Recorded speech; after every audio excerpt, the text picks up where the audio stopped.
నమస్తే. ఈరోజు మన స్టూడియోలో ప్రముఖ ఆధ్యాత్మికవేత్త ఆస్ట్రోన్యూమరాలజిస్ట్ శ్రీమతి జయప్రద గారు ఉన్నారు. మేడంతో మాట్లాడదాం. మేడం నమస్తే. మేడం నమస్తే అమ్మా. శ్రీమాత్రే నమః. మార్చి నెల 2025 సింహరాశి వారి పరిస్థితి ఎలా ఉండబోతుంది, ఎలాంటి రెమెడీస్ చేసుకుంటే మంచి ఫలితాలు ఉంటాయి అంటారు? తప్పకుండా సింహరాశి వాళ్ళకి బాగుంది అని చెప్పుకోవచ్చు. ఎందుకంటే పర్వాలేదు, వాళ్ళకి అన్నీ అలాగే వెళ్తాయి. గత మాసానికి ఈ మాసానికి పెద్దగా వీళ్ళకి ఏం మార్పు అనేది ఏం లేదు.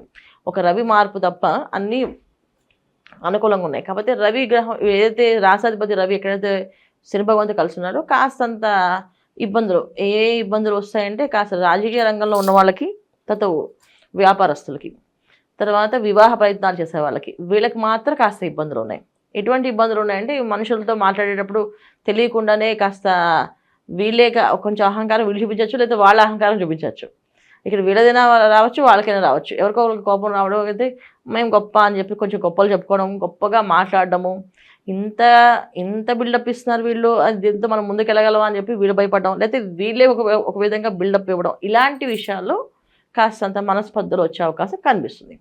అది ఎలాంటి విషయాలు అని అంటే, ఇంకా వ్యాపారంలో చేసే వాళ్ళకి నా వ్యాపారం గొప్ప అనుకోవచ్చు, లేకపోతే వచ్చేవాడు నేను నీకు అన్ని ఇప్పించేస్తాను, లోన్లు ఇప్పిస్తాను, అది ఇప్పిస్తాను, ఎక్స్పాండ్ చేపిస్తాను అని చెప్పచ్చు. దానివల్ల మీరు ఇబ్బంది పడే అవకాశం కూడా కనిపిస్తుంది.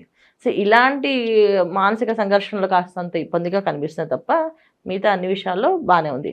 అయితే విద్యార్థులు మాత్రం కొంచెం కష్టపడి చదివితే బ్రహ్మాండమైన రిజల్ట్ పాస్ అయ్యే అవకాశం చక్కగా.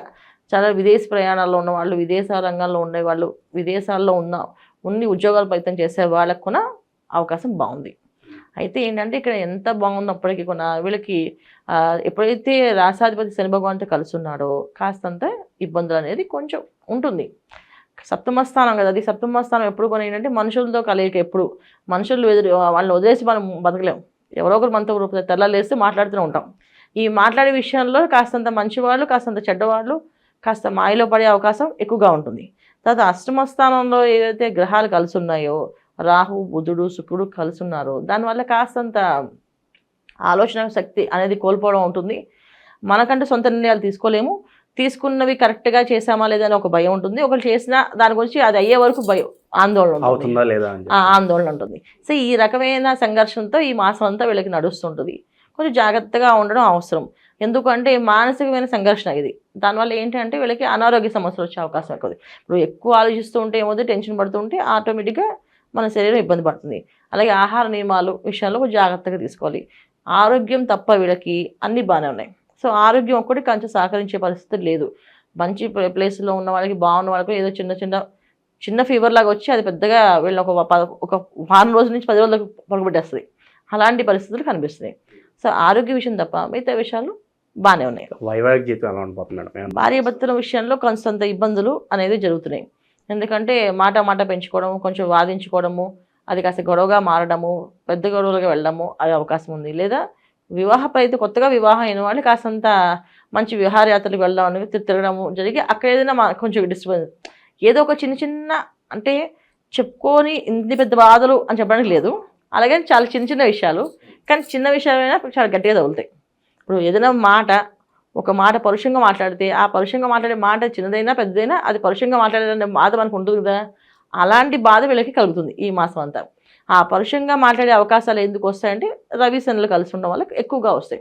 ఎప్పుడైతే మా రవి భగవానుడు ఎప్పుడైతే వీళ్ళకి 13 నుంచి మారుతాడో అప్పుడు ఇంకా కాస్తంత కష్టకాలం అని చెప్పచ్చు. ఇప్పుడు సప్తమ స్థానం, తర్వాత అష్టమ స్థానం రెండు కూడా కాస్తంత ఇబ్బంది పెట్టే అవకాశం ఉంది.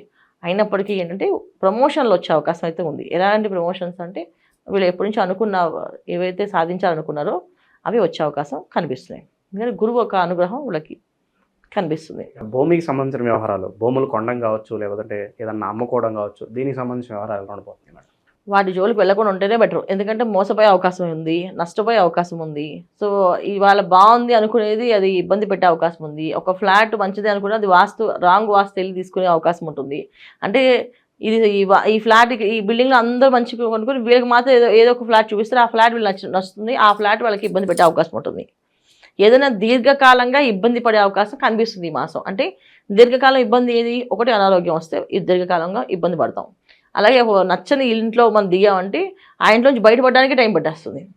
అలాగే ఒక ల్యాండ్ కొంటే అది అమ్మలేము, మళ్ళీ దాన్ని ఉంచుకోలేము, అలాంటి పరిస్థితి ఏర్పడుతుంది. సో అందుకని స్థలాల విషయంలో అంటే విక్రయం అంటే కొనే విషయాల్లో దూరంగా ఉండడం మంచిది. కొనాలి అని సంకల్పం ఉంటే కాస్త ఈ మార్చి అయిన తర్వాత కొనుక్కోవడం.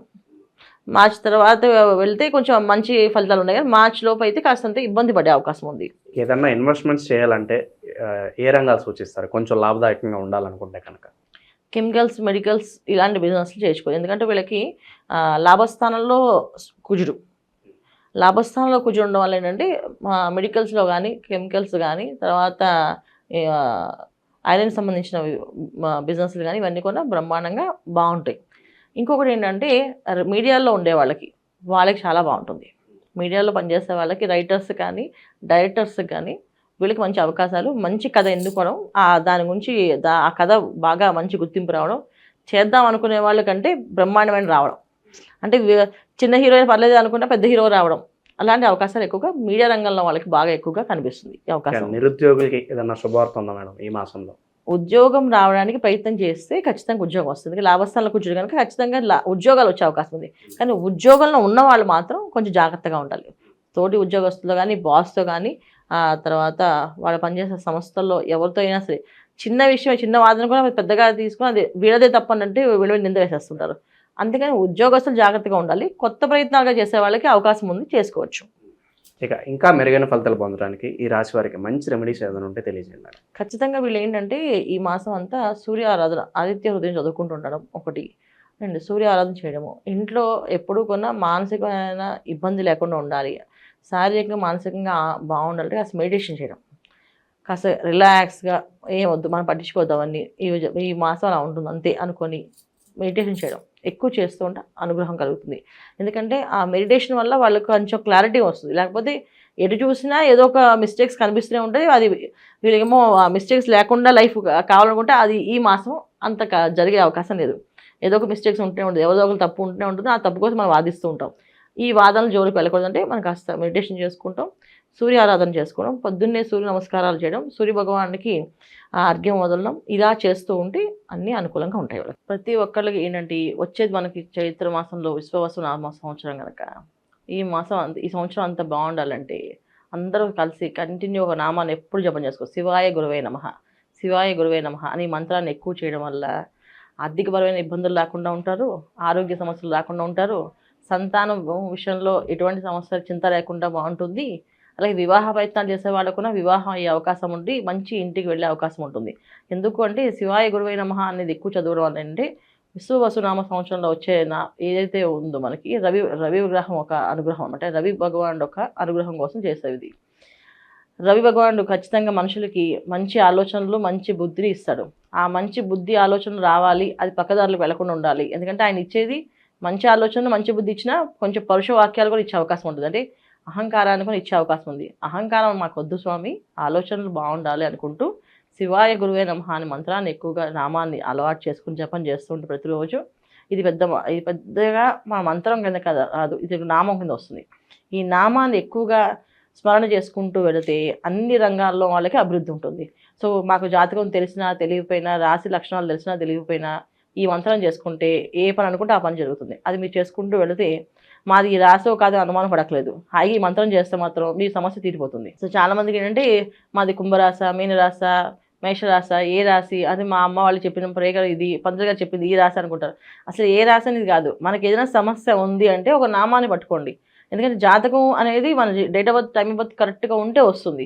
అవి లేకపోయినప్పుడు ఒక నామాన్ని అని ఒక నచ్చిన దేవుణ్ణి కానీ పట్టుకొని ఆ నామాన్ని ఎక్కువగా ఆలాపన చేస్తూ జపం చేస్తూ ఉంటే మనం అనుకునే పనులు అవుతాయి. కాకపోతే ఏంటంటే ఏ నామానైనా 41 రోజులు చేయాలి.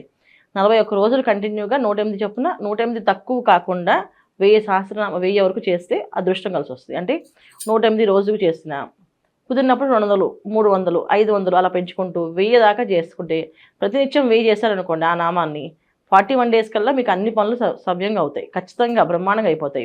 ఇవి చేయాలి. కాకపోతే భక్తి, శ్రద్ధ చాలా ముఖ్యం. నమ్మకం అన్నిటికంటే ముఖ్యంగా.